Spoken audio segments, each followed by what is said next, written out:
লা লিগায় আজ রাতে ট্রিকি দুইটা ম্যাচ আছে। রিয়াল মাদ্রিদ এবং বার্সেলোনা দুই দলকে দুটো কঠিন পরীক্ষা দিতে হবে। একটা দিতে হবে রায়ো ভায়াকানোর বিপক্ষে, বার্সেলোনার পরীক্ষা সেল্তা ভিগোর সঙ্গে। যারা খুব নিয়মিত লা লিগা দেখেন না তারা চিন্তা করবেন যে এ তো পুঁচকে দল, এ তো জিতে যাব, কিন্তু না রে ভাই, এই দুইটা ম্যাচ বড় পরীক্ষার মুখোমুখি এই দুই দলকে বরাবরই করে। এবং রায়ো ভায়াকানোর মাঠে যখন রিয়াল মাদ্রিদ খেলতে যায় তার অতীত রেকর্ড রিয়াল মাদ্রিদের পক্ষে নয়, গত 3 বারের রেকর্ডটা যদি আপনাকে দেখিয়ে দেই তাহলে আপনি বিশ্বাস করতে বোধহয় বাধ্য হবেন যে রায়ো ভায়াকানোর সঙ্গে রিয়াল মাদ্রিদের ভয় আছে। এই যে গতবার 3-3 গোলে তারা ড্র করেছে রায়ো ভায়াকানোর সঙ্গে রিয়াল মাদ্রিদ তাদের মাঠে গিয়ে, তারও আগের বার তারা করেছে 1-1 গোলে ড্র, আর তার আগের বার তারা 3-2 গোলে হেরেছে। তার মানে গত 3 বার রিয়াল মাদ্রিদ ওই মাঠে জিততে তো পারেই নাই, 2 বার করেছে ড্র, একবার হেরেছে।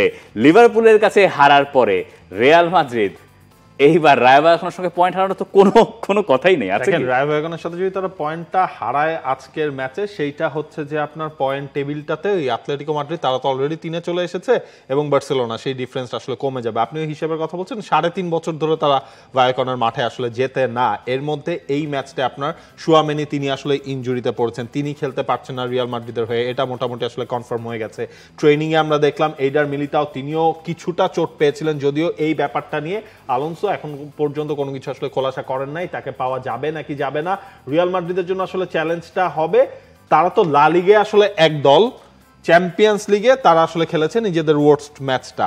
এই লা লিগার যে রানটা তাদের ছিল সেইটা আসলে কন্টিনিউ করা। এখন আজকের ম্যাচে আপনার যেটা বলা হচ্ছে যে রড্রিগোকে হয়তো আলোনসো তিনি সুযোগটা করে দিবেন রাইট সাইড থেকে, হয়তো বা রড্রিগোকে এই ম্যাচে সবাই দেখতে পারবেন। কিলিয়ান এমবাপ্পে, ভিনিসিয়াস জুনিয়র তারা তো স্টার্ট করবেনই। এছাড়া কিন্তু আলোনসোর মধ্যে তেমন কোনো আসলে স্কোয়াড নিয়ে খুব বেশি ঝামেলা নাই। হ্যাঁ, ট্রেনকে আপনি কি কবে স্টার্ট করাবেন নাকি ভালভার্দেকে দিয়েই আপনি ম্যাচটা খেলবেন, তবে ভায়াকানো সবসময় আসলে তাদের ঘরের মাঠে রিয়াল মাদ্রিদের জন্য ট্রিকি অপোনেন্ট।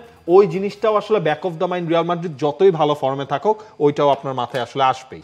তবে এই পরীক্ষাতেও রিয়াল মাদ্রিদ এবং বার্সেলোনা এই সপ্তাহে একটা অ্যাডভান্টেজ পেয়ে যাচ্ছে, যেটা হচ্ছে এই ম্যাচ দুটো যদি এখন না হয়ে পরে হতো তাহলে রিয়াল মাদ্রিদের জন্য আরেকটু বোধ হয় কঠিন হতে পারতো। কোন সেন্সে? রায়ো ভায়াকানো সবশেষ তারা কনফারেন্স লিগে খেলেছে এবং বৃহস্পতিবারে ম্যাচ খেলার পরে তাদেরকে এই রোববারে খেলতে হচ্ছে। তো দুটো ম্যাচের ভেতরে বলে না যে 72 ঘন্টার একটা গ্যাপ থাকতে হয়, তো সব মিলে 72 ঘন্টা হয় না, মানে 65-66 ঘন্টা হয়। তাতে অবশ্য খুব আহামরি কিছু যায় আসবে বলে মনে হয় না, কিন্তু রায়ো ভায়াকানোর এই মুহূর্তে যেইভাবে মানে রিয়াল মাদ্রিদকে ফেস করতে যাচ্ছে তার ভেতরে কিছু ঝামেলা তৈরি হয়েছে তাদের জন্য। ঝামেলাগুলো কি কি? ঝামেলা হচ্ছে এই রায়ো ভায়াকানোর সবশেষ ম্যাচে যেটা কনফারেন্স লিগের কথা বলছিলাম 3-2 গোলে জিতলো, সেই ম্যাচের শেষে তাদের কোচ ইনিগো পেরেজ তিনি রাগ করে স্টেডিয়াম ছেড়ে চলে গিয়েছিলেন, তিনি প্রেস কনফারেন্সে আসেন নাই। কারণ হচ্ছে তিনি একটা প্লেয়ারকে সাব করাবেন, সেটা নিয়ে ঝামেলা তৈরি হয়েছিল এবং পরে তিনি রাগ টাগ করে প্রেস কনফারেন্সে আসেনি নাই। শুক্রবার তাদের যে প্র্যাকটিস সেশনটা ছিল সেটা ওপেন হওয়ার কথা ছিল, সেটা শেষ মুহূর্তে ঘোষণা দিয়ে সেটাকে ক্লোজ ডোর করে দেওয়া হয়েছে ইন্টারনাল ঝামেলার কারণে। এই রায়ো ভায়াকানো এই রিয়াল মাদ্রিদকে বরাবর ভুগিয়েছে গত 2-3-4 বছরের সময়ের ভেতরে, কিন্তু ভায়াকানো এমন একটা সময় রিয়াল মাদ্রিদকে এইবার ফেস করছে যে সময় ভায়াকানোর ভেতরের সমস্যা, বাইরের সমস্যা, আর ওই বৃহস্পতিবার টু রোববারে খেলার যে ঝামেলাটা সেই ঝামেলাটা ওইখানে রয়েছে। তো এই কারণে আমার কাছে মনে হয় যে রিয়াল মাদ্রিদ তাদের এই জুজুটা বোধহয় এবার কাটিয়ে যাওয়ার খুব ভালো সুযোগ পেয়েছে এবং আমার বিশ্বাস যে তারা এখানে কাটিয়ে যেতে পারবে। দেখা যাক। এবং কিলিয়ান এমবাপ্পে তিনি তো আবার, তার তো গোলে ফেরা উচিত, রিয়াল মাদ্রিদের গোল করা সবচেয়ে বড় তারকা তো তিনি এক হিসেবে। আজকের ম্যাচের স্কোর লাইনের দিক থেকে আমার মনে হয় আসলে রিয়াল মাদ্রিদ যদি মানে ওই স্টার্টটা আসলে স্ট্রং করতে পারে তাহলে কয়েকটা গোলই আসলে রিয়াল মাদ্রিদের কাছ থেকে হয়তো আমরা দেখতে পারি। Let's see. তবে রিয়াল মাদ্রিদ যে অ্যাডভান্টেজটা পাচ্ছে এই অ্যাডভান্টেজ বার্সেলোনাও পাচ্ছে, কারণ সেল্তা ভিগো বৃহস্পতিবার রাতে খেলে এসেছে এবং তারা এবার খেলবে বার্সেলোনার সঙ্গে। বার্সেলোনার এই ম্যাচ খেলার আগে সবচেয়ে বড় ঘটনা হচ্ছে বার্সেলোনার শুক্রবারে তাদের ঘরের মাঠ ক্যাম্প নৌতে ফিরেছে, যেখানে প্রায় 21,000 সমর্থকদের সামনে তারা প্র্যাকটিস সেশন সেরেছে এবং আরও এখানে মানে উল্লেখযোগ্য সেটা হচ্ছে কত 894 দিন পরে তারা এই স্টেডিয়ামে ফিরলো। কিন্তু এই শেষে এসে আপনার এই মজাটা পুরোটা শেষ করে দিই, সেটা হচ্ছে যে এই ম্যাচটা কিন্তু ক্যাম্প নৌতে না, এই ম্যাচটা সেল্তা ভিগোর মাঠে ট্রেনিং তারা করেছে নিজেদের মাঠে, এখন খেলতে যেতে হচ্ছে সেল্টার মাঠে। এবং এই সেল্তা ভিগো কিন্তু হচ্ছে আপনার tricky opponent in a sense, তারা শেষ 2 ম্যাচ লা লিগায় হচ্ছে তারা জিতেছে তাদের অপোনেন্টের এগেইনস্টে। এবং বার্সেলোনার তো চ্যাম্পিয়ন্স লিগে যে অবস্থা আমরা দেখলাম, ক্লাব ব্রুশের সাথে তারা যেভাবে আসলে পয়েন্ট হারিয়েছে, এই ম্যাচটা বার্সেলোনার জন্য ইম্পর্টেন্ট লা লিগায় নিজেদের ওই ডমিনেন্সটা বোঝানোর জন্য। আপনি এরিক গার্সিয়াকে এই ম্যাচে পাচ্ছেন না, সেটাও মোটামুটি নিশ্চিত হয়ে গেছে, তার নাকি আসলে ভেঙে গেছে। সেই জায়গায় ওই রোনাল্ড আরাউহো এবং কুবার্সিকে দিয়ে আপনার হচ্ছে গিয়ে মিড সেন্টার ব্যাক লাইনটা আপনার সাজাতে হবে, এবং পেড্রির ওই মিসিংটা তো আসলে রয়েছেই।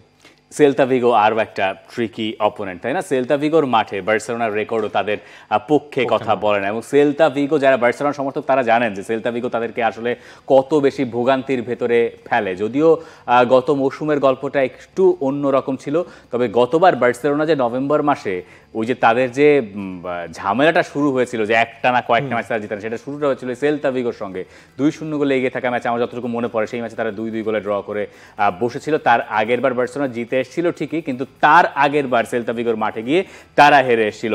এবং আপনি লিখে রাখতে পারেন যে ইয়াগো আসপাস একটা দুর্দান্ত ম্যাচ খেলবেন বার্সেলোনার এগেনস্টে। আপনি এইটাও বলে রাখতে পারেন যে বার্সেলোনার ওই ডিফেন্সিভ লাইন ওই আগের মতোই থাকবে, সেল্তা ভিগো ওইটা এক্সপ্লয়েট করার চেষ্টা করবে, এবং এই বলগুলো আপনি সব পাবেন থ্রু পাস, যে থ্রু পাসগুলো বার্সেলোনাকে তাদেরকে আসলে ওইখানে ডিল করতে পারতে হবে। আরও একবার বোধহয় শেজনির পক্ষে বা তার কাঁধে এই চাপটা পড়বে যে সামনে এগিয়ে এসে বলটা। তবে গার্সিয়া তো হচ্ছে কি আপনার রিসেন্টলি ট্রেনিং শুরু করেছেন, এখন এই ম্যাচ তাকে খেলানো না হলে হয়তো ইন্টারন্যাশনাল ব্রেকের পর হান্সি ফ্লিকের সেই অপশনটার মধ্যে তিনি আমার কাছে মনে হয় এই ম্যাচটায় হয়তো বা আসলে খেলানো হবে না। এখন লেভানডফস্কিকে গিয়ে আসলে স্টার্ট করানো হয় কিনা ওই জিনিসটা দেখতে হয়, যে নাকি ফেরান তেরোসকে দিয়েই কন্টিনিউ করিয়ে যাবেন। তবে বার্সেলোনা এই ম্যাচটা দেখবেন দিন শেষে আসলে জিতবে বলে। তার মানে আপনার প্রেডিকশনটা কি বার্সেলোনার কত?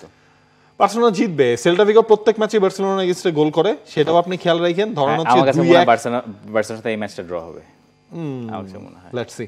আর অবশ্য বার্সেলোনা জিতবে। লামিন ইয়ামাল যে ফর্মে আছে সেই ফর্মটা যদি তিনি ধরে রাখতে পারেন এবং একা একা যদি মানে দুর্দান্ত কিছু করতে পারেন, আমার কাছে মনে হয় তাহলে বার্সেলোনা জিতবে। কিন্তু এই ছাড়া আমার কাছে মনে হয় ড্র হবে। দেখা যাক আসলে শেষ পর্যন্ত এই ম্যাচটা কি হয়। For more updates, subscribe to our YouTube channel and click on the bell icon. Follow us on Facebook and Instagram. Download T-Sports app to enjoy exciting games and highlights. Visit tsports.com.